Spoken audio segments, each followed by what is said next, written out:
I call my parents and I say, I hate it here. This isn't working for me. And my father says, quit. So quit. You can come home. And I changed my mind. And in that moment, I changed the migraine headaches. I maybe had 3 or 4 the rest of my whole life because I changed this pattern. We all have a lot of foolish ideas about life and what we believe about ourselves. And we have so many rigid rules about how life should be lived. But you see, we can't really do anything about the past. That's all done now. And everything you have experienced in your life up to this moment, you have created by your thoughts and your feelings and your beliefs of yesterday, last week, last month, last year, 10, 20, 30, 40, 50, 60 years ago, however far you go back. However, I repeat, the point of power is always in the present moment, which means that what you are choosing to begin to think right here and right now is going to create tomorrow and next week and next month and next year. The past has no power over us. The point of power is in this present moment, and we can begin to be free right here and right now. We do choose our own thoughts. We may not think so, but we do. It seems to me that almost everyone on this planet, myself included, and everyone I've ever worked with, is suffering from self-hatred and guilt to one degree or another. The more of it we have, the less our life works. And the less of it we have, the better our life works. It's like the bottom line for almost everyone that I know is, I'm not good enough. And we often add to that belief, and I don't do enough, and I don't deserve. Now, if we have a very strong belief in our subconscious mind, which to me is right here in the gut, that I'm not good enough and I don't deserve, then it's going to be extremely difficult for us to create a life that really works in all categories. Now you see, no matter what the circumstances, we are only dealing with a thought. I don't believe in giving power to outer effects. We may think that being broke is the problem. I see this as the outer effect of an inner problem. It's the inner thought patterns which create these effects. I have discovered that patterns of resentment and criticism and fear and guilt cause more problems in our lives than anything else. Even on the physical level, resentment that is held for a long time and literally eats away at the body can become cancer. Criticism that's indulged for a long time can also lead to conditions like arthritis. And if you look at arthritic hands, you can almost see the criticism in them. Fear can contribute to anything from baldness to poor feet. And guilt always creates pain. Guilt seeks punishment, and punishment creates pain. So if someone comes to me that is in chronic pain, I know they're dealing with old guilt patterns. Love and joy and forgiveness are the big healers. They all come from the heart.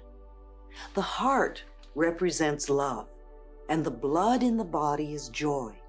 So a normal, healthy heart lovingly pumps joy throughout the body, nourishing all the cells and organs, creating a loving, joyous atmosphere for the cells to do their work in. If a heart has lost its ability to express love and joy, the forgiveness will open the door. Most of our problems come from blaming others, from not taking responsibility for ourselves. And as I said, if it is true that we are all responsible for everything in our lives, then there's no one to blame, not even ourselves. And every outer experience is only a mirror of our inner thought patterns. Now, this may be a new way of looking at life, because most people like to think that it's all their fault. It's the economy, or it's a husband or a wife or a boss, or it's because we don't have money, or it's whatever. But really, all those things out there are mirrors of what we think and believe inside.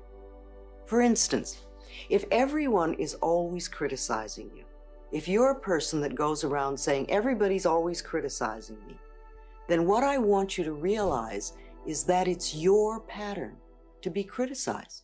Somewhere inside of you, and you may not be aware of this, there is a belief, and it probably comes from your childhood, that you deserve to be criticized.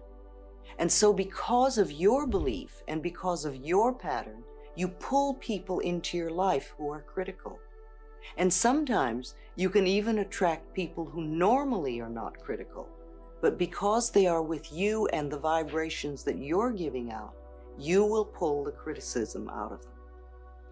Whether we want to change a life experience or a physical problem, the place to begin is to say so. Literally say, I am willing to release the pattern within me that is creating this experience or this condition. You can say this to yourself over and over every time you think of your illness. Say this with me now. I am willing to release the pattern in me that has created this condition. The minute you say this affirmation, you are stepping out of the victim role. You are no longer helpless. You are acknowledging your own power. You are saying, I may not understand it, but somehow I am beginning to understand that I contributed to creating this problem, and now I take my own power back, and I am releasing it and letting it go. What a powerful statement to have your subconscious mind supporting. As I said, resentment of others, criticism of ourselves, guilt over the past, and fear of the future are the most damaging mental thought patterns we can have. This kind of internal dialogue creates and maintains dis-ease in the body. These thoughts can destroy the body. Fear can contribute to baldness, ulcers, colon problems, and even painful feet, among other things. Criticism as a permanent habit can often lead to arthritis in the body. Resentment long held eats away at the body and becomes the dis-ease we call cancer. Guilt always looks for punishment and creates pain. Fear comes from not trusting the process of life to be there for us. You know, the most precious thing in our life is our breath. If you did not take another breath, you would not last 3 minutes. Yet you have such faith that your next breath will be there, that you don't even think about it when you exhale. Now, if the power that created us has given us enough breath to last for as long as we shall live, can we not begin to trust that the rest will also be provided for us? The next time you are frightened, think about the abundance of air and say, I trust the process of life to take care of me. Whenever someone is in pain, I know they have created a lot of guilt for themselves. Chronic pain comes from unrelenting guilt, often so buried that we are not even aware of it anymore. This guilt must be dissolved before the pain can be eliminated. Guilt is a totally useless emotion. It never makes anyone feel better, nor does it change a situation. Your sentence is now over. Let yourself out of prison. I think the message is really very simple. What we give out, we get back. So you don't want to give out negative things. What we believe about ourselves becomes true for us. And we need to love ourselves, because when we really do love and appreciate this beautiful being that we are, then we can't hurt ourselves and we can't hurt other people. And to me, that's the secret of life. It is very simple. It is too simple for some people, and yet it works.